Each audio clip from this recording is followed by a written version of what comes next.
현자의 돌. 초등학생 시절 이용은 혼자 야외에서 놀기를 좋아했다. 그의 집 정원은 울타리를 따라 경사가 지어져 있었다. 그곳에 땅에 파묻힌 돌이 있었다. 이름하여 나의 돌이라 했다. 혼자 있을 때면 나는 자주 그 돌 위에 앉았다. 그리고 생각 놀이를 시작했는데 그것은 이런 식이었다. 나는 이 돌 위에 앉아 있다. 나는 위에, 그는 아래에 있다. 그러나 돌도 나라고 말할 수 있을 것이다. 그리고 생각할 것이다. 나는 여기에 놓여 있다. 이 언덕 위에. 그리고 그가 내 위에 앉아 있다. 그러자 물음이 생겼다. 내가 이 돌 위에 앉아 있는 자인가? 혹은 내가 돌이고 그 위에 그가 앉아 있는 것인가? 이 물음은 그를 혼란하게 만들었다. 그리고는 자주 절망에 빠져 지금 누가 무엇인지 고민하며 일어나곤 했다. 이미 언급된 것처럼 그가 초등학교 때 까만 작은 남자를 나무로 깎고 관 속에 숨겼을 때 그는 그 남자에게 여러 가지 색깔을 위와 아래를 구분해 칠한 라인감 자갈 한 개를 넣어 주었다. 그것은 그의 돌이라야 했다. 즉 그의 생명력의 저장처였다. 융소년이 그것을 행하였을 때 그는 든든한 느낌을 받았고 그 당시 그를 괴롭힌 내적인 분리감이 사라졌다. 훨씬 뒤에야 그는 석기 시대 사람들로 마찬가지로 그런 돌을 소유하고 있었고, 말하자면 그들의 힘의 저장고로 특별히 감추어둔 채 소지했다는 사실을 발견했다. 현재 오스트레일리아 원주민에서 그 예를 볼 수 있다. 그에 따른 돌은 인간 안에 있는 영원한 것, 영속적인 것에 가장 오래된 상징인 듯하다. 인간은 그것으로부터 그가 살아갈 수 있는 힘을 끌어낸다. 수많은 민족들이 무덤에 쌓아 올리는 돌들도 같은 뜻을 가지고 있다. 그것들은 인간 존재의 죽음을 넘어 지속되는 것을 상징한다. 예를 들어 고대 게르마니인들은 그런 돌들을 무덤 위에 세웠다. 그것은 이른바 북유럽의 바우타 돌인데 그들은 그곳에서 제물을 바쳤다. 그들은 죽은 조상의 영혼들이 돌 속에 살고 있고 그로부터 새로 태어나는 아이들 속으로 들어간다고 믿었다. 분류의 클라우스 수사는 그가 태어나기 전 이미 어머니 뱃속에서 별의 환영, 하나의 큰 돌과 성스러운 기름의 환영을 보았다고 증언했다. 돌은 그의 본질과 확고부동함을 의미한다. 그 속에서 그는 이를 굳게 지키며 결코 목표를 포기해서는 안 되는 것이다. 이 돌을 가진 사람은 집단적 역량이나 내적인 문제들에 의해서 해체되지 않는다. 그러므로 돌은 모든 것을 견디어낼 수 있는 인간의 일부라는 느낌마저 준다.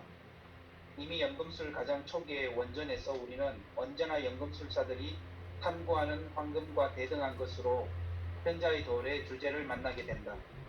연금술의 출발점이자 목표는 신이 내려주신 돌이었다. 그것은 모든 금속을 금으로 변화시킬 수 있는 것이고, 많은 연금술서 저자의 의견에 따르면 그것은 인간 육체 속에 숨어있는 거기서 추출되어야 하는 것이다. 그것은 물질에 있는 신의 신비이고 또한 혼이나 영을 지니고 있는 돌이라고 지칭한다. 우리는 그것에서 영을 추출해내야 하는 것이다. 극동의 연금술에서 그에 해당되는 것은 금강체이다. 연금술사들이 이를 명상훈련을 통해서 만들어내고 그를 통해 이미 생전의 불사의 몸이 된다. 또한 서양 연금술의 많은 대가들도 중요한 것은 자신의 내적인 인간을 명상으로서 발전시키는 데 있음을 예감하고 있었다. 그래서 또한 외부적인 측면에서도 완성을 이루기를 바랐다. 돌은 마치 동양의 명상가들처럼 그들에게도 일종의 불멸체였다. 이미 고대 이집트의 죽은 자들을 위한 의식에서 이른바 바에드 기둥, 즉 하나의 석주를 세우는 순간 부활이 이루어진다는 사실이 무덤에 묘사되어 있었다. 그리고 가장 오래된 고대 그리스의 연금술서 중 하나인 클레오파트라에게 보낸 코마리오스의 편지는 돌의 건립을 부활의 비로소 장중한 말로 축복했는데 이때 돌조각상이 불에서 나와 부활된다. 이 연금술 전통이 이슬람 문화권으로 자리를 바꾸었을 때 라피스는 메카에 있는 거룩한 돌, 카아바와 동일시되었다. 그리고 연금술이 다시 서양으로 돌아왔을 때 연금술 저자들은 집 짓는 사람들이 버려서 모퉁이 돌이 된 그 돌에서 그들의 돌의 유래를 발견했고, 그래서 그 돌을 심지어 그리스도와 동일시했다. 그렇지 않았다면 그리스도는 항상 버림받은 모퉁이 돌로 해석되었을 것이다. 연금술의 돌은 저자들에게 또한 메르크리우스적인 물과 동일하다. 이에 대해서는 앞의 장에서 언급되었다. 메리크리우스는 혼이 고독한 탐구자의 수행인으로 인격화되었거나 넷으로 나누인 신적인 안트로포스상으로 나타난다. 14세기 한 저작자 페트루스 보누스는 연금술 작업에 대해 관해 다음과 같이 말했다. 그런데 혼이 영이 성화의 마지막에 고정되고 연구하는 것에 관해서 말하자면 이것은 신비의 도를 추가함으로써 일어난다. 이 도는 감관으로 파악되지 않고 오직 지성을 통해 영감 또는 신적인 계시나 아는 자의 가르침을 통해서만 파악될 수 있다. 이 비밀의 도는 신의 선물이다. 그것이 없다면 연금술은 존재할 수 없을 것이다. 그것은 심장이요 황금의 팅크제이며 이에 관해 헤르메스는 다음과 같이 말하고 있다. 세계의 종말에 하늘과 땅은 반드시 결합되어 있다. 이것은 현자의 말씀이다. 페트루스 보누스는 도를 계속 부활의 몸이라고 묘사하는데 이것은 영적인 동시에 신체적이며 모든 것을 속속들이 토과할 수 있는 그런 미묘함을 가지고 있다. 현자들은 이 기회 즉 이 돌의 삭틈과 탄생에서 최후의 심판날을 보았다. 왜냐하면 그 속에 앞으로 정화될 흠과 그들 본래 육체와의 용합이 영원한 영광 속에 이루어지기 때문이다. 이 돌의 신체적인 불멸성의 관념과 관계는 많은 곳에서 언제나 반복되는 주제이다. 고대 멕시코의 민간설화 영역에서는 구원자와 신 데찰코아트르는 그의 어머니 뱃속에 들어간 초록색 보석에서 태어났다. 그리고 사람들은 또한 죽은 자에게 그런 보석을 입에 물게 하여 그들이 죽은 뒤에 다시 살아나도록 했다. 이집트 신들의 석상이 잘 보살펴지고 경배된 것은 그것이 왕의 생명 원리를 영원히 보존해야 했기 때문이다. 그리고 엘리야 묵시록에는 반메시아의 박해를 피해 온 성인에 관한 이야기가 있는데 그의 살이 돌이 되었고 그때 그래서 마지막 날까지 손상되지 않는 채 있었다고 한다. 연금술의 원전들이 수없이 다양한 변이들을 나타내지만 간추려보면 어떤 기본 주제를 추출해낼 수 있다. 이에 따르면 현자의 돌을 만드는 데는 세 가지 전형적인 단계가 제시된다. 니그레도, 흑화, 알베도, 백화, 그리고 루베도, 적화 또는 치트리니타스, 황화이다. 첫 단계 니그레도는 출발의 물질이 용해되고 가소되고 분말이 되고 그리고 정화되는 이것은 위험한 단계로서 이때 흔히 유독성 전기가 생긴다. 예를 들어 납 또는 수은 중독이 일어나거나 폭발이 일어난다. 납에는 옛 원전에 따르면 정신병을 일으킬 수 있는 뻔뻔스러운 데몬이 살고 있다. 조각하는 사람은 혼란에 빠지고 방향감각을 잃고 깊은 우수에 빠지거나 가장 깊은 지옥에 버려진 것처럼 느낀다. 니그레도는 그 유래를 대성화 과정의 그림자와의 만남에서 볼 수 있다. 사람들이 그전에 도덕적인 분노를 느끼며 다른 사람을 날카롭게 비판했던 모든 것이 꿈에서는 자신의 성질 일부로 이바지한다. 시기, 질투, 거짓, 성적인 분망한 욕구, 권력욕, 명예욕, 금욕, 짜증, 유치함 등이 갑자기 사람을 가차없이 안에서 쏘아본다. 자신과 세계에 대한 착각들은 산산조각이 된다. 이상은 위장된 권력을 충동이며 거룩한 확신은 공허함으로 판명된다. 어떤 잠재적인 정신병이 존재하고 있다면 납대문, 즉 니체의 무거운 것의 영은 실제로 정신병을 생기게 할 수 있다. 자아는 그가 지금껏 착각했던 정권을 박탈당했다고 느끼며 무의식의 혼란스러운 어두운 세력과 대면하고 있음을 느낀다. 이 상태는 모두 어둠이 의식되기까지 모든 자율적인 부분의 격들이 인식되고 도덕적으로 제어되기까지 아주 오래 여러 해 동안 계속될 수 있다. 영웅술 작업에서 그 다음 단계는 알베도이다. 이에 해당되는 것은 개성화 과정에서 이성의 내적 요소들의 통합이다. 즉 남성에서는 아니마, 여성에서는 아니무스의 통합이다. 왜냐하면 원전의 거의 모든 남성들에 의해서 기초되어 있으므로 알베도는 주로 여성이 다스리고 달빛을 나오게 하는 단계라고 기술된다. 물론 이 시기에도 니그레도의 시스템, 연소 등이 계속된다. 왜냐하면 그림자는 헤라클레스가 쌓은 레그렉의 구렁이와 같은 것으로 때때로 언제나 머리가 다시 돋아나기 때문이다. 그러나 알베도의 조작은 그 밖에는 더 이상 니그레도의 조각처럼 엄청나지 않다. 알베도는 주로 불의 현명한 조절로 이루어진다. 너무 많은 불은 과정을 파괴하고 너무 적으면 과정을 냉각시킨다. 심리학적으로 중요한 것은 전이의 문제, 즉 의사와 여환자 사이에 또는 여의사와 환자 사이의 사랑의 배를 활성화 혹은 어떤 커다란 열정적인 사랑의 문제인데 이는 치료 상황 밖에서 이와 마찬가지로 자주 배열 및 활성화된다. 연금술의 상징에서 이 문제는 요소들의 신비한 결혼에 투사되어 다양한 변이로 묘사된다. 그다는 열정적인 사랑의 결합은 그 시초의 단계에서는 거의 언제나, 물론 대개는 밖에서 서 있는 사람들에게만 보일 수 있다. 거의 언제나 다른 사람에게 대한 아니무스나 아니마의 투사로 알 수 있다. 그리고 이를 통하여 흔히 공동의 무의식성을 바탕으로 한 관계가 생긴다.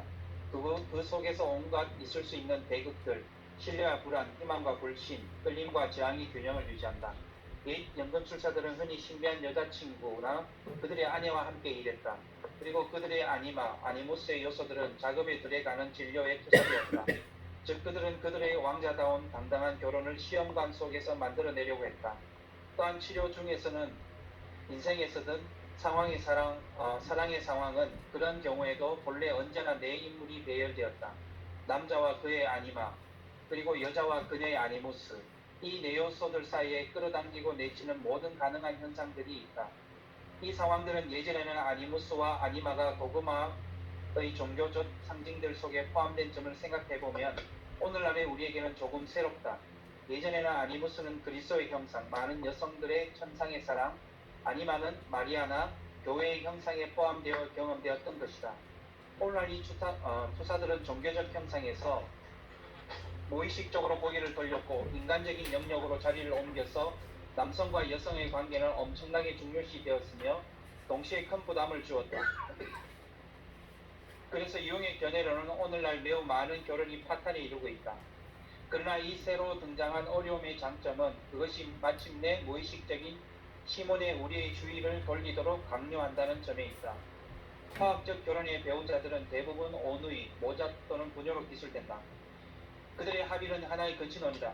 그런 사랑의 배열이 이와 같은 근친혼의 측면은 우리가 투사를 의식할 것을 요구한다. 다시 말해 결국 중요한 것은 우리 자신의 안에 있는 인격적 요소의 내적인 결합이며 투사되지 않은 내적 체험으로서의 성직자의 결혼이라는 사실을 인식하도록 강요하고 있는 것이다. 그것은 자기 안에서 내적인 대극의 하나됨을 말한다. 옛 연금술사들은 그 점에서 우리보다 쉽게 일할 수 있었다. 왜냐하면 그들에게는 문제의 진료 속에, 즉 중력이 속에 있었기 때문이다. 그곳에서 그들은 화학적 결혼을 통해서 현자의 도를 만들고자 했기 때문이다. 그러나 우리는 이것을 우리 자신 안에서 완수해야 된다. 그리고 그것은 본질적으로 깊은 곳을 자극한다.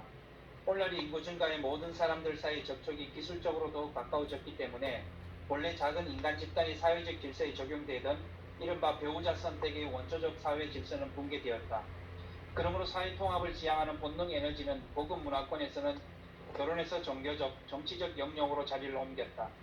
그러나 이 사회적 결속도 소멸되기 직전이고 그로써 우리는 혼돈의 집단 정신 속에 침몰할 위험 앞에 있다. 그리하여 현대인의 무의식에는 치유적인 반대 성향으로 개체의 내적인 공고화와 그의 동포와의 관계의 능력을 분화하고자 하는 충동이 배열된다. 우리가 이 사실을 의식하지 못한다면 그럼에도 이 성향을 실현되겠지만 그것은 부정적인 형태로 나타난다. 그래서 인간의 자기 동포에 대한 믿을 수 없을 정도로 심한 내적인 냉혹성에 이르게 된다. 이것은 오늘의 수많은 범죄의 역사에서 우리가 충격 속에 목격한 바와 같이 집단 인간은 혼이 없는 짐승의 무리가 된다. 오직 공황과 탐욕의 지배 아래 있다. 오직 인간적인 관계에서만 살 수 있는 그의 시몬은 상실 위기에 있다. 아니무스와 아니마가 흔히 서로 반발하기 때문에 많은 현대인의 결혼의 위기의 원인, 그것이 활성화됨으로써 가장 강한 매력과 쓰디쓴 적대성을 동시에 생기게 하는 남녀 사이의 관계가 생긴다. 이때 몇 년간 유대의 강도는 매우 의미가 깊다. 왜냐하면 그 강도가 낮으면 배우자들이 첫 번 싸움에서 이별해버릴 것이기 때문이다. 그러나 그런 점에서 아니무스를 소화시키지 않으면 안 될 필요가 있다.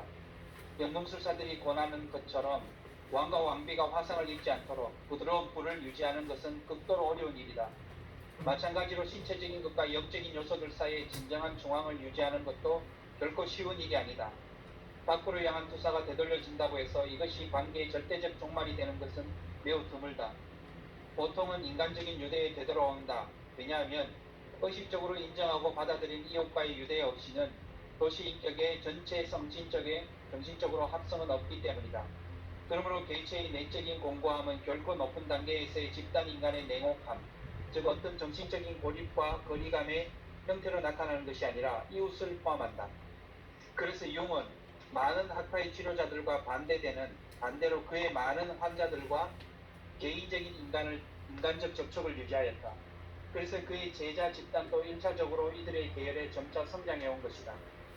아니마와 아니무스의 충돌은 먼저 갈등과 큰 고통이 된다. 왜냐하면 단지 자연 그대로의 인간, 즉 무의식적인 인간은 그의 생전에 한 번은 죽어야 하기 때문이다. 이 상황에서 처하게 된 사람은 틀림없이 그의 자아 의지를 방해하는 타자를 만나게 된다. 타자는 그 자신의 그림자이기도 하고 나의 욕구에 응하지 않는 너의 개별적인 현실, 그리고 마지막으로 저 정신적인 비자, 즉 집단적 무의식의 원령들과 그들의 숙명을 형성해가는 힘이다. 그의 융이 강조하는 것처럼 십자가의 고상한 영원한 진리이다. 왜냐하면 개성화의 길 위에는 있는 자는 십자가 주형의 상징이 표현하는 대극 간의 그런 매달림을 결코 피할 수 없을 것이기 때문이다. 그러나 고통의 밑바닥에서 바로 다음 단계의 내용이 생겨난다. 그것은 내적 인간, 즉 자기의 탄생 혹은 혼자의 돌의 탄생이다.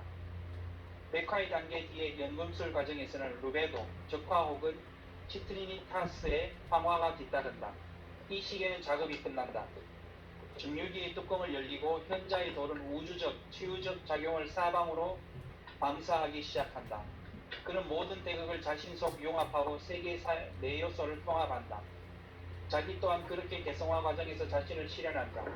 자기는 둥글고 양성적인 것으로 기술된 그리고 의식과 무의식의 교호적인 통합을 나타내는 보다 광범위의 그리고 시간을 초월하여 솟아내 있는 내적인 인간 안트로포스이다. 자기 자신의 내면에서 대극의 만남은 그러나 언제나 먼저 이미 언급된 대로 하나의 강렬한 고통이며 연금술 상징체계에도 이 사실이 매우 분명하게 있다. 유명한 3세기 연금술사 파노폴리스의 초시모스의 꿈 환상에서는 고통의 주제가 전면에 등장한다. 이 환영들에서 초시모스는 한 사제를 보았는데 그는 접시 모양의 계단 위에 나타나서 그에게 자기가 신체의 영화 과정을 보여주겠노라고 한다. 그가 말하기를 자신의 새벽의 원자에 붙잡혔는데 그는 자기 몸의 변해서 영이 되기까지 칼로 토막내고 두피로 박리하고 잘게 다지고 불태워버렸다고 한다. 그런 다음 사제는 자신의 살을 뱉어내고 스스로 자신과 반대인의 모습인 한 작은 남자가 된다. 후자는 자신의 살을 찍어버리고 풀썩 주저앉는다. 두 번째 환영에서는 그와 같은 호문클루스가 나타나서 조개 껍질 모양 계단 위에 끓는 물속에 삶아지는 고통을 겪고 있는 인간들을 지키고 있다. 그것도 영화 과정의 고통을 겪고 있다. 그러나 사제는 희생하며 희생되는 자이다. 뒤에 이 작업은 한 개의 하얀 돌로 된 신전을 세우는 것으로 이루어진다. 내부에는 가장 맑은 물이 흐르고 그 흐름에는 태양처럼 밝은 빛이 비추었다. 그곳에 사제가 다시 앉았는데 그는 이제 구리로 이루어진 남자에서 황금이 되어 있다. 고뇌의 주제는 여러 번 되풀이된다. 마지막에는 심지어 다시 한번 태양의 정오의 위치라는 이름을 지닌 한 아름다운 인간 현상이 제물로 바쳐지고 삶아지고 징벌이 가해진다. 돌 하나로 된 신전은 라피스 현자의 돌로 묘사된다. 한다. 모든 희생 행위는 그것 속에서는 그것을 위해서 일어난다. 연금술 작업의 이 극적인 묘사는 심적인 것과 신적인 과정이 인간적인 이해에 도달거리 안에서 어떻게 희연되는지 그리고 인간의 신적인 변환을 어떻게 경험하는지 즉 징벌, 고뇌, 죽음 그리고 변환으로 경험됨을 가리키고 있다. 초시모는 인간의 죽음과 탄생의 신적인 순환 과정을 겪게 된다면 인간은 어떤 태도를 취하여 무엇을 경험하게 될 것인지 만약 인간이 무의식적인 역량을 자신 속으로 활성화해서 주의를 기울이게 된다면 숨어있는 신은 어떤 방식으로 인간 존재에게 영향을 줄 것인지 기술한다. 초시모스의 환영들에는 원형적인 변환과 또 미사 제2의 토대이기도 한 희생 비의가 상징화되어 있다. 그러나 미사에서는 최고의 영적인 형태로 변환되어 나타난다. 그래서 융은 미사에 대해서도 심리학적 연구에 헌신했다. 그것을 여기서 설명할 수는 없으나 희생의 의미에 관한 심리학적 요약은 할 수 있겠는데 핵심 부분은 또한 연금술적 변환비에 포괄하고 있다. 모든 희생의 행위는 나에게 속하는 것을 봉헌함을 의미한다. 곡물이 값진 것일수록 그리고 희생의 보상이 저의 없이 일어나면 날수록 그것은 더 많은 내 자신의 헌신이다. 왜냐하면 우리는 우리에게 중요한 소유물과 무의식적으로 동일시하기 때문이다. 자신을 희생할 수 있음은 자기를 갖는 것을 증명한다. 자신을 희생할 수 있는 자, 즉 그의 요구를 포기할 수 있는 자는 이것을 가진 적이 있었음에 틀림없다. 바꾸어 말해서 그는 그 요구를 의식하고 있었음에 틀림없다. 이것이 자기 인식 행위의 전제가 된다. 그러므로 희생 행위에서 그들의 이기적인 포구를 지닌 자아는 스스로 자아성 위에 있는 신급에 순종함으로써 자신에게 반대하는 결단을 내린다. 이 신급은 객성화 원리 또는 자기이며 그것이 자아로 하여금 내면에서부터 복종하도록 강요함으로써 희생행위에 출현한다. 그래서 자아에 대한 희생의 커다란 의미가 분명해진다. 그것은 자아가 자기의 엄청난 현저와 현실을 체험하는 바로 그 가능성이다. 그런데 그것이 자기에 대해서도 어떤 의미가 있는 것일까? 자기에게 그것은 자기가 우리 속에 침투해 들어오는 순간이며 이를 통해 무의식적인 상태의 의식으로 잠재적인 존재의 현실적인 존재로 넘어가는 바로 그 순간이다. 그것은 말하자면 우리 안에 무의식적인 신이 의식화됨으로써 인간이 되는 순간이다.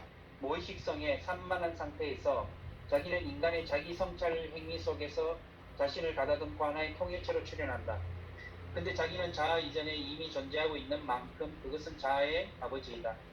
그러나 그것이 오직 자아의 능력을 통해 현상으로 나타날 수 있는 한 그것은 우리의 아들이다. 그러므로 메리쿠스의 상징에서 노인과 소년 동체성으로 표현된다. 인간의 자기성찰 또는 그와 똑같은 뜻의 개성화를 향한 충동은 산만한 내적 성질을 모아서 하나의 통일체로 통합하는 데 있다. 그러므로 그것은 하나인 것, 안트로포스의 형태로 효력을 발휘할 수 있는 것이다. 이를 통하여 의식적 영역이 넓어지고 갈등의 셈은 자기 속에서의 모순을 의식화함으로써 잦아들게 된다. 자기는 어떤 영원한 것이 파괴될 수 없는 것을 가지고 있으므로 자아도 마찬가지로 그런 상태와 가까운 것을 체험한다. 그러나 자기에게는 우리가 그의 속에서 구원을 발견하는 것만큼이나 우리 안에서 그것이 의식되는 것이 중요한 일인 듯하다. 그러므로 요한계시록에서 그리스도는 그의 젊은 제자들에게 말한다. 네가 춤출 때 깊이 생각해 보아라. 네가 무엇을 할지 너의 고통이기 또한 이 인간의 고뇌 내가 그 고통을 겪고자 한다. 왜냐하면 만약 내가 너에게 아버지의 말씀으로서 보내지 않았다면 너는 내가 무엇을 괴로워하는지 도저히 알아차리지 못했을 것이기 때문이다. 만약 내가 고통을 안다면 너는 고통하지 않게 될 것이다. 내 안에서 지혜의 말을 인식하라. 고통을 통해서 자아는 자기를 의식한다. 그러면 그것은 더 이상 자신을 별개의 존재로만 보지 않고 모든 사람 속에 살고 있는 한 인간으로 본다. 별개의 것이란 다만 주관적인 의식뿐이다. 그러나 만약 이 의식이 자기에게 즉 내적인 중앙에 맺혀 있었다면 그때 그것은 전체 속에 포괄된 느낌을 갖게 된다. 그리고 그 고통의 한가운데서 모든 착종들을 너머의 실자리를 발견한다. 그리스도 상징의 그노시스적 해석이나 연금술의 도래의 이미지, 메리쿠스와 안트로포스 상들에서 자기가 자연 그대로의 정체성의 상징으로 나타난다. 이것은 어두운 것, 여성적인 것, 물질적인 것이 전혀 또는 거의 내포되어 있지 않는 도구마적 그리스도 형상과는 대극적인 관계에 있다. 그러므로 중세 신학자들이 그리스도의 몸의 문제에 골몰하기 시작했고 중세 성배의 전설들이 성배에 있는 그리스도의 피의 성유물이라는 관념을 중심으로 맴도는 것을 이해할 만한 일이다. 왜냐하면 부활의 몸의 관념은 만족할 만한 것이 아니었기 때문이다. 그래서 마리아의 승천이 선포될 때 새로의 논의가 제기된 것이다. 마리아의 천상의 수용과 대관을 통하여 하늘에서의 남성적 사미는 네 번째 여성적 성질로 인하여 확대된다.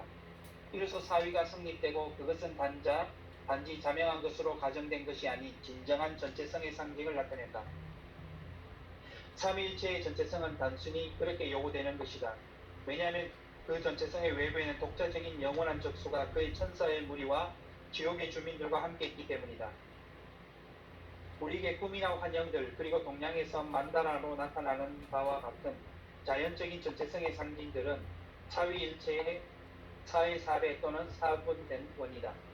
연금술사들은 그들의 신상을 위해 돌의 상징을 선택한 것은 결코 우연이 아니다. 그것으로서 특히 물질의 원리를 강조하고 그것이 어디에나 있으며 값싸고 원칙적인 모든 이의 활동거리 안에 있다는 것을 사실을 강조하고 있다. 이 모든 성질의 공적인 교회의 그리스도의 상징이 결핍된 것, 즉 인간이 필요로 하기에는 너무나 희박한 고기, 신과 너무나 큰 거리, 그리고 인간적인 마음속에 비워둔 재버려진 자리를 보상하고 있다. 사람들은 모든 인간 속에 속하는 내면의 그리스도를 갖지 못했다. 그리스도의 영성은 너무나 높았고 인간의 자연 본능은 너무 낮았다. 그러나 도래상에서 차는 높여지고 이때 그것이 영 같은 것으로 성화되지 않고 반대로 영이 어떤 진료적인 것으로 응축되어 나타난다. 그러니까 돌은 인간의 내적인 신의 상징이다. 이에 더하여 그는 그리스도처럼 단지 사람의 아들일 뿐 아니라 우주의 아들이다. 왜냐하면 그는 인간의 의식된 정신에 의해서 유래된 것이 아니라 저 정신의 세계 물질의 신비로 이어지는 경계 영역에서 나왔기 때문이다. 그리스도의 상은 오직 밝고 완전하기만 하다. 그리고 이러한 일방성은 그것이 출현한 시기에 의식을 확대하고 강화할 시킬 수 있게 하기 위해 필연적인 것이었다. 그러나 이것은 시간이 감에 따라 분열로 이끌었고 인간에게 거의 참을 수 없는 도덕적 갈등을 마련했다. 게다가 그를 통하여 합리적 생명력을 극도로 높여줘 그것이 스스로 자율성을 획득하고 비종교적 과학적 이성이 되었으며 이것은 온갖 어둡고 비합리적인 것을 억압하려 한다. 돌, 상징은 이에 대한 보상을 의미한다. 왜냐하면 그것을 대극을 아직 자연스러운 미분성 속에 포함되고 있기 때문이다. 이렇게 본래 두 개의 자기 상징이 나란히 존재한다. 그것은 인간에서 의식과 무의식의 이원성을 앞지르는 것이 생각이다. 그러므로 이 두 세력은 우리 안에서 화해시키는 것은 오늘날 우리의 과제이다. 앞전에서 언급한 현대인의 꿈 또한 그것을 지향하고 있는 것 같다. 돌은 그리스도처럼 인간의 구원자일 뿐만 아니라 동시에 인간에 의하여 구제되어야 할 신이기도 하다. 연금술사는 그리스도를 광범위하게 모방하여 심지어는 마치 그리스도처럼 구원자의 성질을 획득하고 그 능력을 진료 속에 숨어있는 신격에 대해 행사한다. 이 행위는 본래 기독교 신비학을 더 깊은 곳으로 이끄는 무의식적인 연속 작업인데 연금술사 자신들은 이 사실을 완전히 의식한 적이 없다. 연금술사가 그의 무의식적인 내용을 명료하게 제시할 능력을 가지고 있었다면 그는 자신의 그리스도의 대리 노릇을 했다는 것을 알아차렸을 것이다. 더 정확히 말해서 자아로서의 그가 아니라 그리스도처럼 자기로서 구제의 작업을 떠맡았을 것을 그것도 인간이 아니라 신을 구원하기 위한 작업을 받아들였음을 알아차렸을 것이다. 그는 자신을 그리스도에 상응하는 자로만 인식하지 말고 또한 그리스도를 자기의 상징으로 인식했어야 했다. 그러나 이러한 엄청난 추론을 내리는 것은 중세의 정신에는 불가능했다. 반대로 인도의 정신세계에서 이 통찰은 너무나 당연한 것이어서 인도인의 통찰은 자주 우리의 눈에는 거의 망상처럼 보일 정도이다. 그럼에도 불구하고 인도의 정신이 오늘날 그리도 많은 서양인들에게 매력으로 작용하고 있는 것은 아마도 다음과 같은 상황 때문이라고 볼 수 있을 것 같다.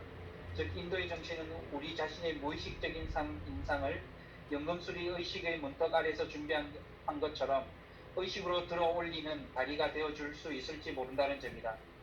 그노시스파 사람들은 이미 자기의 상징으로서의 그리스도상에 관해 이와 비슷한 깊은 심리학적 이해를 알고 있었다. 그러나 그들의 팽창에 굴복당했다. 그들은 눈먼 대중에 비해서 자신들이 고귀한 존재이며 자신들을 특출하게 만드는 비밀을 소유하고 있었다. 이 오만한 자세는 팽창에서 나오는 것이다. 팽창은 깨달은 자아가 자신을 그의 빛과 동일시한 데서 생기는 것이다. 즉 그의 자아를 자기 혼돈하고 있다. 그런 빛이 오직 어둠을 비추는 곳에서만 의미가 있다는 것을 잊고 있다. 그리고 그의 깨달음은 그것이 그에게 자기 자신의 어두움을 인식하는 데 도움을 줄 때야만 그에게 이바지한다는 사실을 잊고 있다.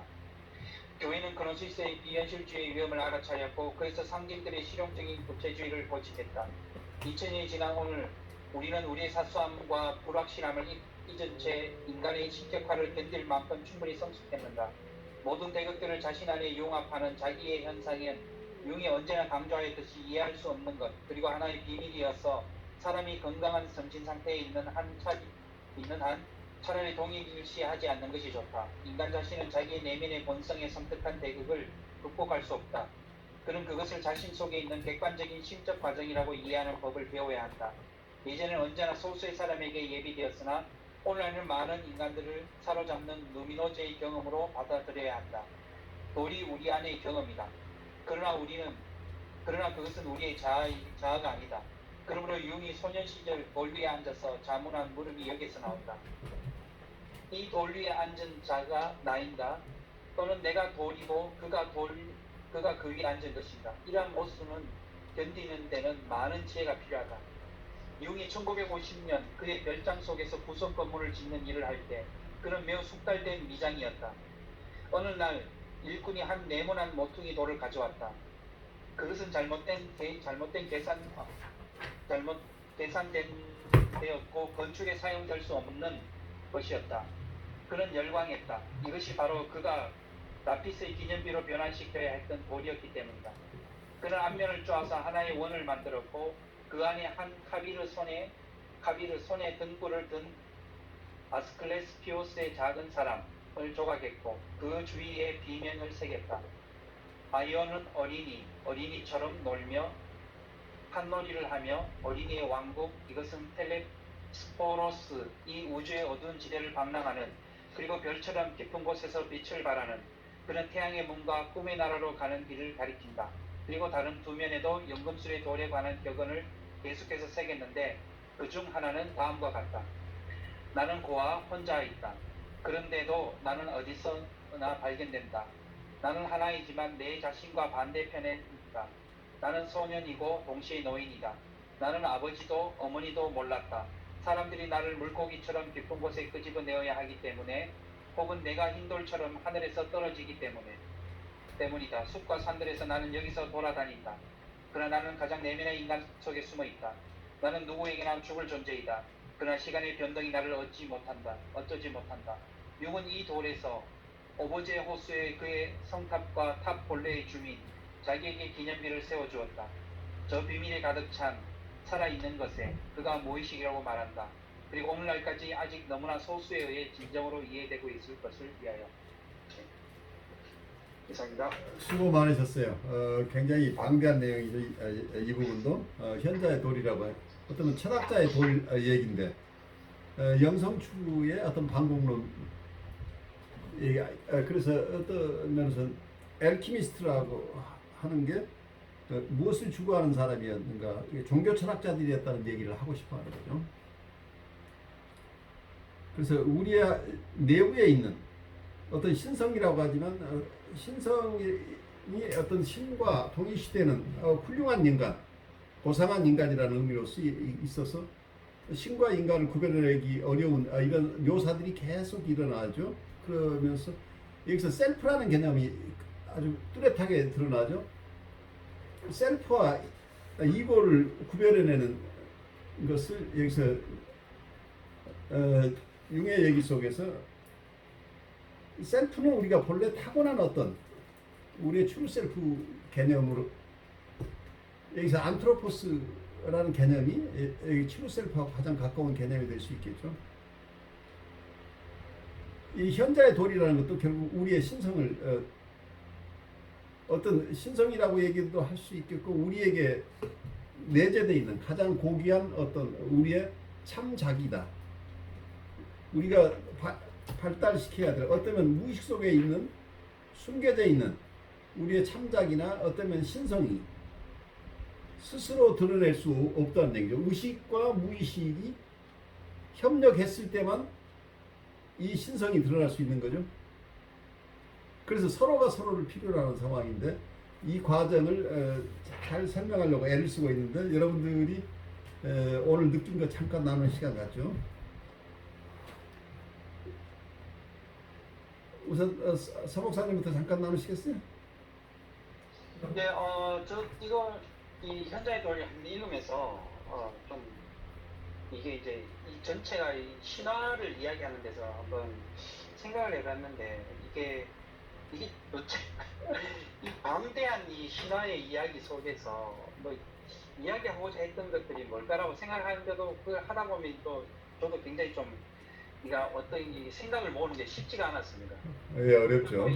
네, 그래서 이번 제가 읽은 이 파트에서 이 돌이 주는 어떤 상징적을 통해서 돌이 던지고 있는 어떤 그 상징적인 신적인 의미라든지, 또 돌로 인해서 나타내고자 하는 그런 신성, 신화라는 것들을 한번 쭉 생각해보는데, 그러면서 이제 그러면 이게 우리가 살아가고 있는 어떤 이 현실적인 이런 어떤 삶의 바운더리에서 이 신화가 주는 어떤 하나의 상징, 돈이라는 상징이 삶의 이 영역에서 이게 어떤 의미를 또 연결시켜야 될지도 좀 너무 좀 생각이 좀 복잡해지는 것도 있었고, 정리가 잘 안 되는 것도 많았고, 그러면서 뭐 여러 가지로 좀 여기서 성서의 이야기, 그리스도가 모퉁이 돌이 되었다는 이야기도 나오고, 어떤 요한계시록의 메시지도 나오고, 그리스도에 관해서 연결시키는 여러 가지가 나오는데, 어떤 이런 돌이 주는 신성한 의미를 말하고자 하는 것은 알겠지만,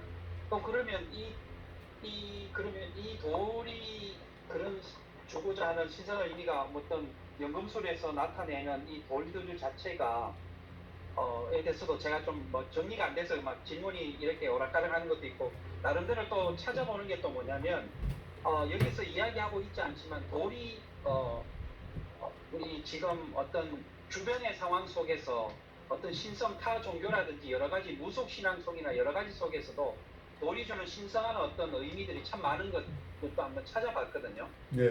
성서에도 있지만 돌이 어떤 기념비적인 의미도 있고, 돌이라는 자체가 상징성이 뭐냐면 어떤 이루었던 어떤 신이 하나님이 우리 역사에 히브리 민족에 개입해가지고 그 개입한 것들을 인간이 히브리 민족이 기념하기 위해서 그곳에서 뭔가를 기념비를 세웠는데, 여기도 언급하고 융이 자기에 대한 기념비를 세웠다 언급하고 있지만, 기념비를 세웠을 때 돌을 가지고 세운 어떤 상징적인 의미가 또 나타나고 있거든요.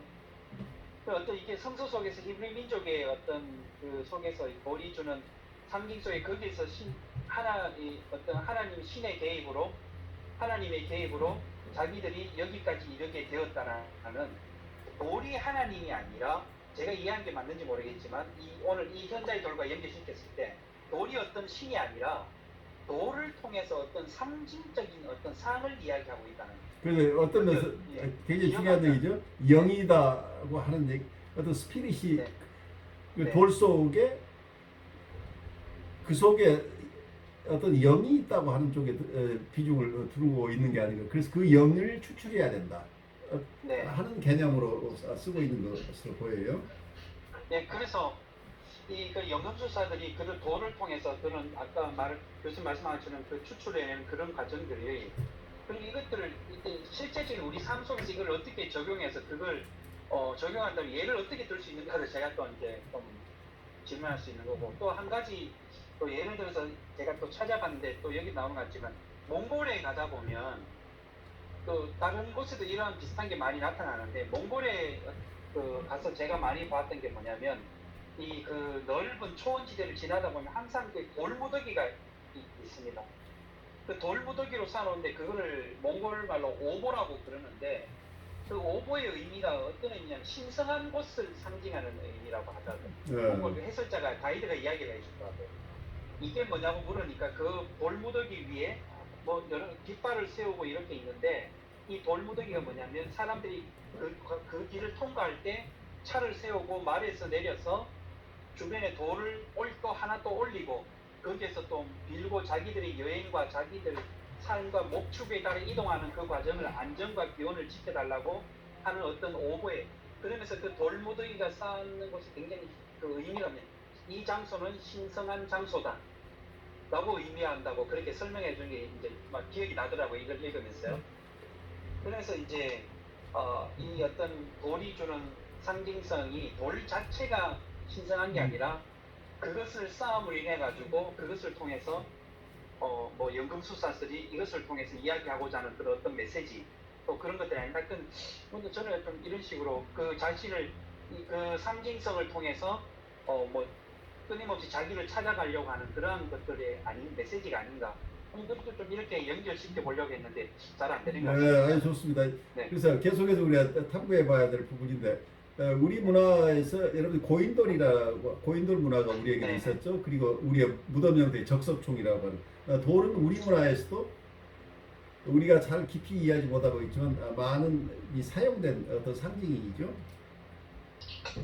제가 여기를 읽으면서 이제 뭐 또 번역에 약간 문제가 뭐 몇 가지 있어가지고 그 몇 가지를 잠깐만 말씀드리면은 아까 그 요한계시록이라고 나온 부분이 있거든요. 예, 예. 그 요한계시록이 아니고 요한행전이라고 하는 2세기경에 나왔던 유경 중에 하나거든요. 요한계시록은 정경이고 올 책에 나왔던 거는 요한행전이라고 하는 유경에서 나온 내용이라 가지고 또 뭔가 하고 찾아봤는데 그 왜 그 2세기 때 책이 중요하냐면은 그 당시에 그 그노시스적이고 하여튼 그런 신비주의적 경향들이 2세기 3세기에 막 책이 막 쏟아져 나오거든요. 그때 관련되어 있는 뭐 요한행전이라든지 도마 보고서라든지 그런 것들에 이런 신비의 이야기들이 많이 담겨 있는데 저자가 그거를 인용했다는 생각이 들고요. 그 다음에 또 248쪽 밑에 보면은 차위일체나 사의 400에 있는데 원래는 400 아니고 사의 배수라는 뜻입니다. 사의 400, 사의 400이 16이잖아요. 그게 아니고 사의 배수. 사의 배수가 몇 쪽이죠? 네, 248쪽 밑에. 예, 예. 네, 사라는 숫자가 지니고 있는 의미가 저기 히브리도 그렇고 대체로 신의 숫자에 가까운 게 사거든요. 그래서 그 신비한 숫자로 취급되었기 때문에 한국은 뭐 주물사자로 쓰지만은 보통은 사 그러면 신성적인 그런 표현이라서 사의 배수를 많이 써가지고 성경책에도 뭐 40, 400, 400년 이런 얘기들이 많이 나오고 있고요. 그 다음에 4분된 원이 아니고 스퀘어드 서클이라 그래가지고 연금술에서 쓰고 있는 원 안에 있는 네모, 세모 이런 모양으로 되어 있는 그 상징이거든요. 그래서 연금술적인 심벌을 말하는 것이지 4분된 원 잃어버리면은 그 피자 두 조각 붙여놓은 거 그렇죠. 말하는 건데 그게 아니라 이 저자가 쓰고 있는 건 계속 그런 연금술적인 상징들을 좀 이야기 계속 하고 있다는 거예요. 그거하고 뭐 뒤에 번역에 대한 문제는 제가 좀 그냥 뭐 오디오북에는 제가 몇 개를 고쳐놨습니다. 네, 손을 보아놓아서 책 읽을 때보다 명료하게 들어오는 분들이 많이 있었어요. 예.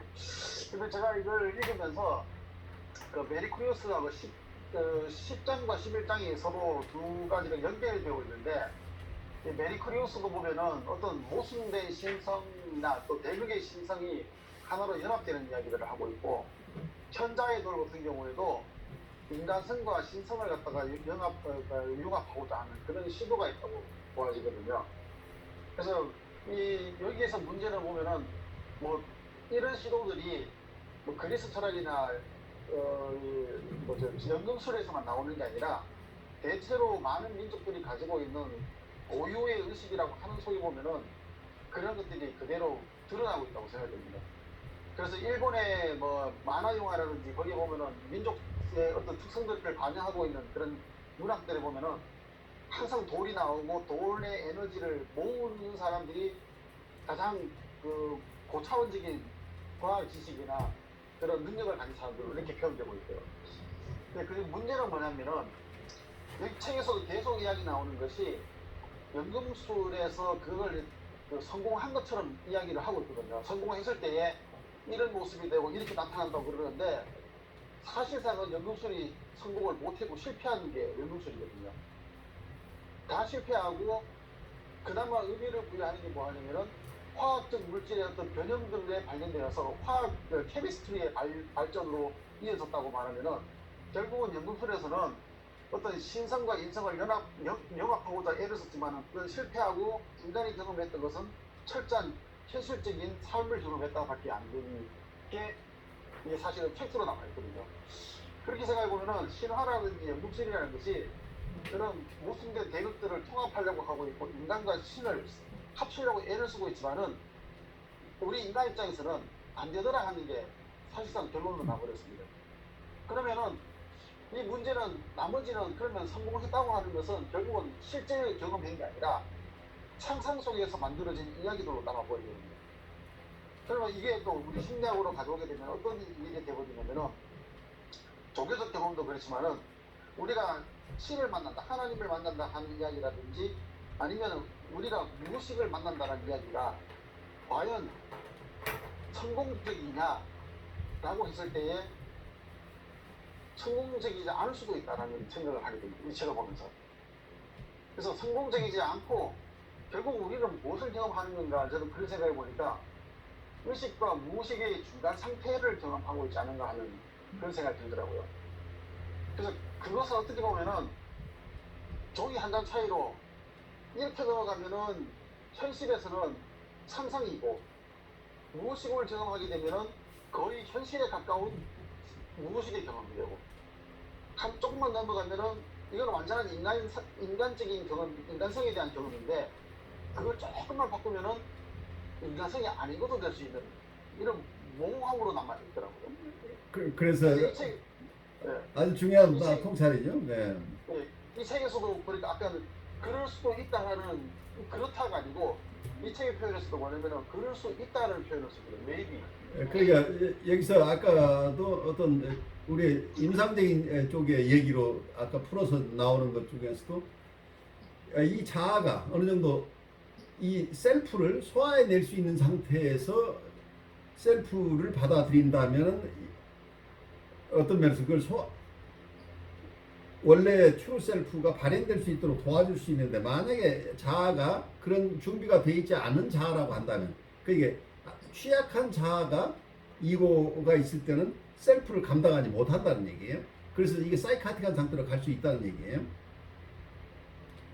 그래서 영성적인 측면에서도 어떤 면 그 신성이 충분히 드러날 수 있을 만한 심리적인 준비가 돼 있는 이고의 경우에는 그 안에서 귀한 것들이 잘 발현해서 인격적인 통합이 일어날 수 있는데 만약에 이고가 프레자일 할 때는 아직 스트럭처가 제대로 돼 있지 않은 이고인 상태에서 셀프라고 하는 어떤 이 신성 안트로포스 뭐라고 얘기하건 우리 무의식 속에 있는 어떤 이 귀한 것이 드러난다고 할 때 아까 얘기대로 실패한 경험을 할 가능성이 충분히 있다는 얘기예요. 이 두 가지가 실패와 성공이 양쪽에 다 가능성이 함께 열려있는 지점이죠.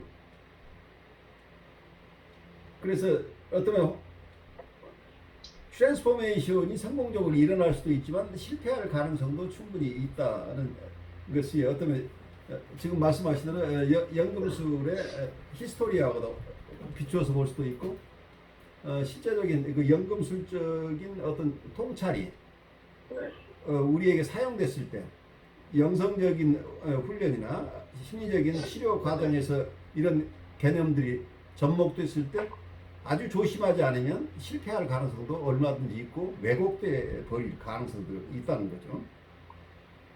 그래서 굉장히 조심스러운 내용들이에요. 이걸 소화한다는 것이.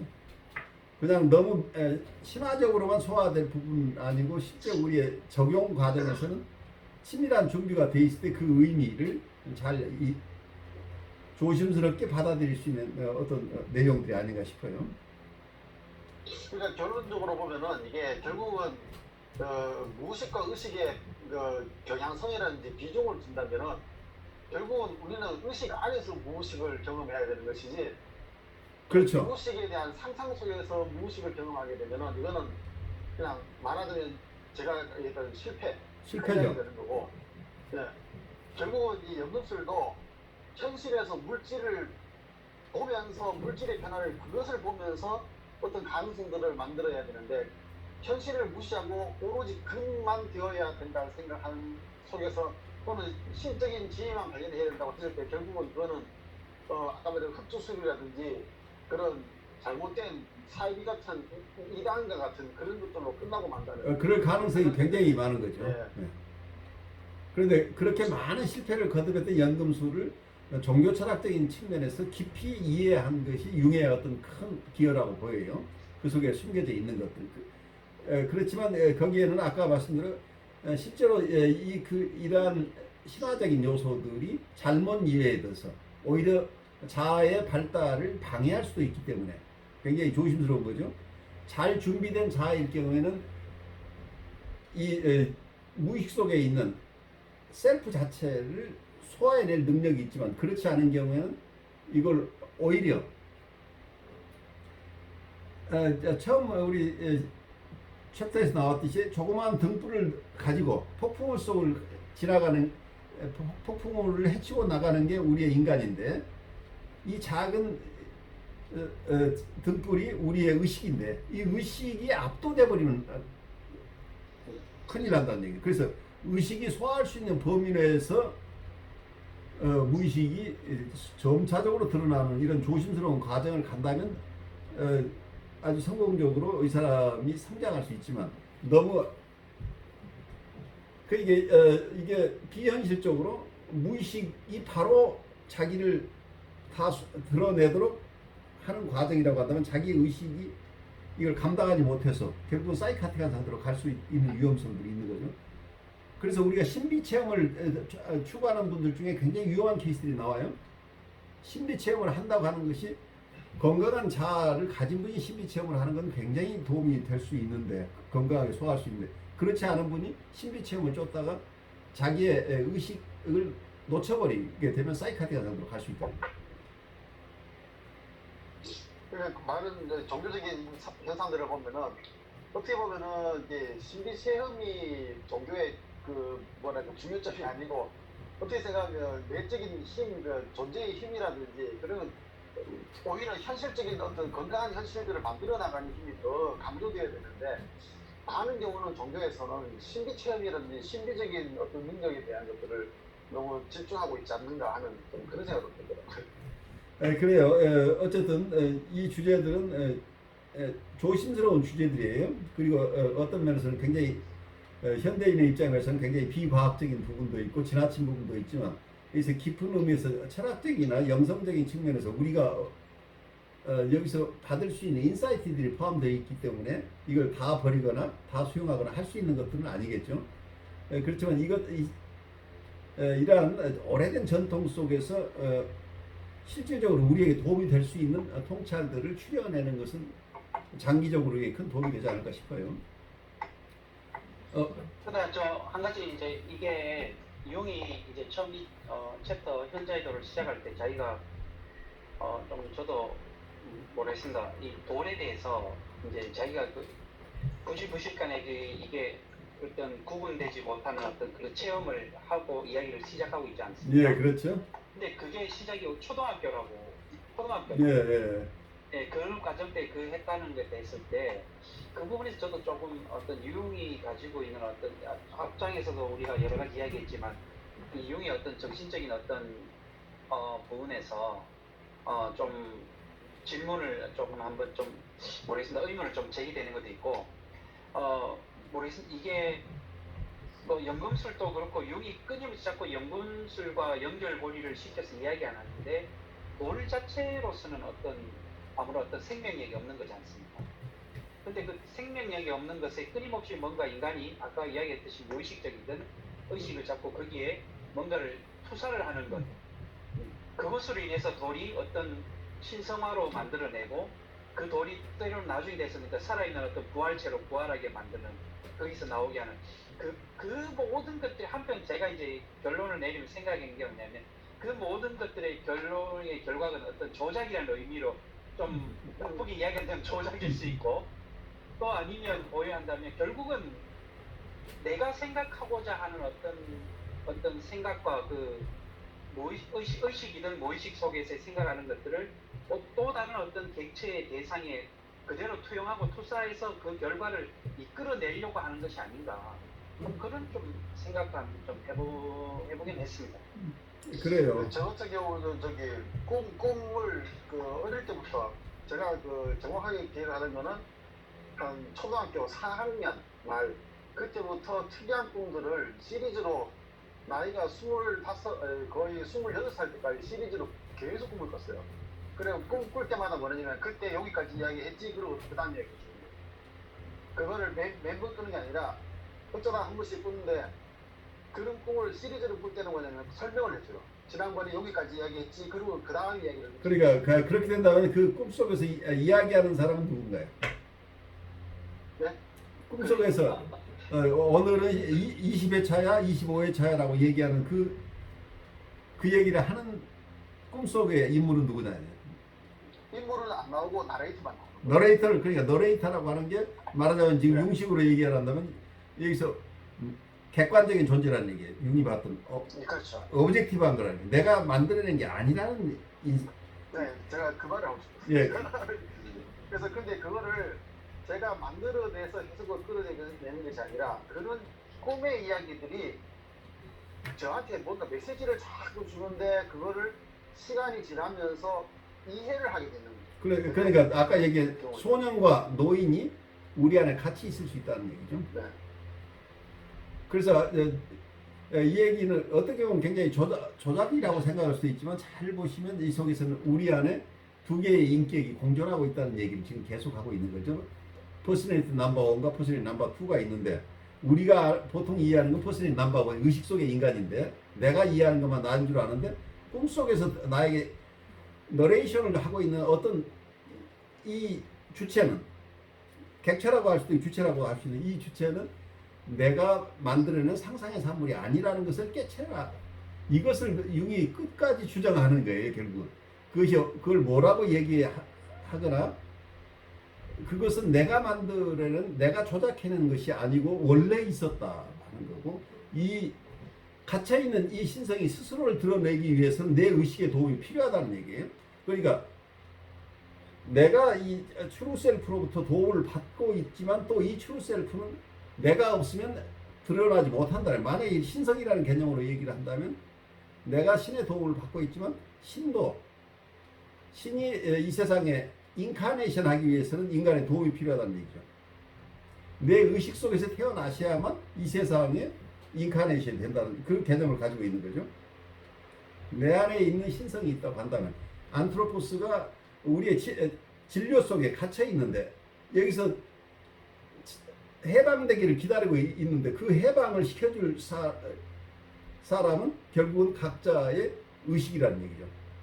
각자의 의식을 이걸 감당할 수 있으면 이 갇혀 있는 신성이 드러날 가능성이 있는데 이 의식이 그러니까 퍼스널리티 넘버 1이 그런 만큼 성장하지 못하면 결국 아무리 자기 안에 신성이 있어도 그 신성은 육화될 가능성, 인카네이션 될 기회를 놓쳐버린다는 이런 개념을 가지고 있죠. 그래서 어쩌면 이건 저는 어느 쪽에서 보자면 인간 성숙이론이라고 봐요.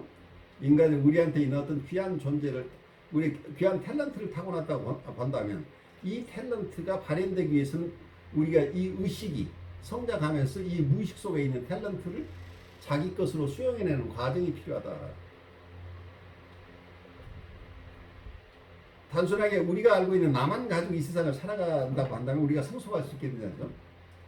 우리한테 내가 의식하고 있고 내가 교육받은 것 이외에 내가 가지고 있었던 원래부터 가지고 있는 어떤 귀한 게 있다고 하는 그 탤런트가 있다고 한다면 신과 아이들 동일시할 만한 그런 귀한 인격이 있다고 한다면 그 인격이 우리의 의식 속에 드러나고 그 의식이 이 무의식 속에 있는 그 신성을 소화해낼 수 있다고 한다면 이게 인격의 트랜스포메이션이라고 하는 거예요. 그래서 성장 이론이라고 조금 더 저는 임상적으로 이해하고 싶은 부분이에요. 근데 그 이제 뭐 그 무의식을 이제 우리가 이제 끊임없이 이제 무의식의 반영의 어떤 꿈이라고 봤을 때 그러면 그 무의식의 반영이 어떤 꿈 속에서 우리가 실현되고 이야기하는 것 그 속에서 끊임없이 일단은 그 무의식의 반영을 끊임없이 비추고 내보낼 수 있는 것 우리가 의식 세계에서는 인식하지 못하고 그런데 그 내가 인식하지 못하는 어떤 잠재되어 있는 그것들이 어떤 꿈이라는 것을 통해서 끊임없이 발현되고 실현되고 현현화되었을 때 근데 그것이 이제 나오는 어떤 통로가 어디 있느냐 또 여기서 제가 또 질문을 던질 수 있는 게 그게 또 나라는 사실이에요. 그렇죠. 그게 결국 의식의 협조를 받아야 되는 거죠. 네. 근데 그게 융이 말하면 그 적극적 상상이라는 게 결국은 어떻게 보면은 의식이 무의식을 깨닫는 방법이 결국은 적극적 상상일 수밖에 없다고 하는. 그렇죠. 상상력을 상상력이 필요하다는 얘기죠. 우리가 그것을 패컬티라고 얘기를 하는데 이 패컬티는 하느님이 우리에게 주신 생각하는 능력이나 판상하는 능력이나 다 우리의 패컬티로 주셨기 때문에 이 패컬티를 활용해서 하느님을 만나야 된다는 이런 개념을 쓰고 있죠. 상상력 자체는 적극적 상상을 통해 가지고 무의식적이고 신비한 거를 우리의 현실로 의식으로 끌고 들어와야지 그게 사실상 의미가 있다는 그런 생각입니다. 그렇죠. 그러니까 now and here. 근데 그게 우리가 말하는 종교적 체험이라는 것이 네. 현실을 배제해버리면은 그냥 그거는 뭐가 될지 모르지만은 그러니까 이 현실의 삶에서 그걸 가지고 오게 되면은 그게 오히려 그 의미가 있는 것이고 그게 건강한 삶이 되는 것이고 뭐 좀 그런. 그러니까 이 건강한 의식과 그리고 의식이 자기 혼자 잘났다고 하는 게 아니고 내가 알지 못하는 어떤 것이 내 안에 있다는 것을 인정하는 겸손한 자아의식을 가지고 있다고 한다면 이 겸손을 통해서 무한을 만날 수 있는 가능성이 있다는 얘기죠. 결국 인간의 오만을 하지 않고 적극적인 상상이라는 것 자체도 어떤 면에서 내가 상상으로 모든 걸 이룬다는 게 아니고 어떤 그 무의식이 드러날 수 있도록 내가 우선 허용한다는 개념으로 봐야 돼요. 영신술에서 하는 관상에서의 상상력은 초기에 어떤 세팅을 하는 과정 속 예수님을 오늘 만나고 싶다고 한다면 예수님이 오늘 어디 사람들 자기 제자들 몇 사람을 만나서 그 제자들과 담화를 나누는 장면을 우리가 상상을 통해서 무대에 셋업을 해요.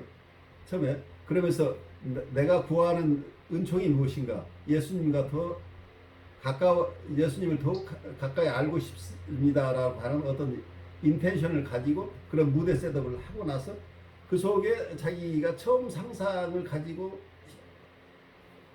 그 속에 들어가는데 처음에는 자기가 상상 속에서 예수님과 대화를 자기 나름대로 적극적으로 상상해 보는데 이게 처음부터 끝까지 자기 계획대로 되는 게 아니고 그것이 처음에 시작이 되면 그 뒤부터는 내 상상력으로 되는 게 아니고 이미 그 속에 있는 자기가 처음 셋업했던 그 속에 있는 인물들 스스로 아니면 다른 인물이 등장하기도 하면서 그 속에서 스토리가 만들어져 가고 그 속에서 어떤 경우는 자기와 예수님과 대화가 일어난다는 얘기예요. 그래서 이 체험들을 통해서 이 체험들은 여기 심리적인 상상 속의 체험이라는 것도 여러분 리얼리티 속의 체험하고 같이 익스피리언스라는 걸 이해하셔야 돼요. 그래서 어떤 판타시나 이미지네이션 통의 경험 자체도 영적인 경험을 한다고 하면 그건 경험으로서 우리 인격의 변화를 가져온다는 얘기입니다. 그런데 이때 만나는 이런 관상 속에서 자기가 체험하는 것은 우리의 상상력이 처음 기여를 일부 했지만 그 이후에 전체적인 진행 과정에서는 내 상상력으로 이루어지는 게 아니라는 것을 여기서 객관적인 어떤 존재들과의 만남이라는 개념을 가지고 있죠. 그래서 실제로 인격적인 만남을 할 가능성들이 높다고 보고 있어요.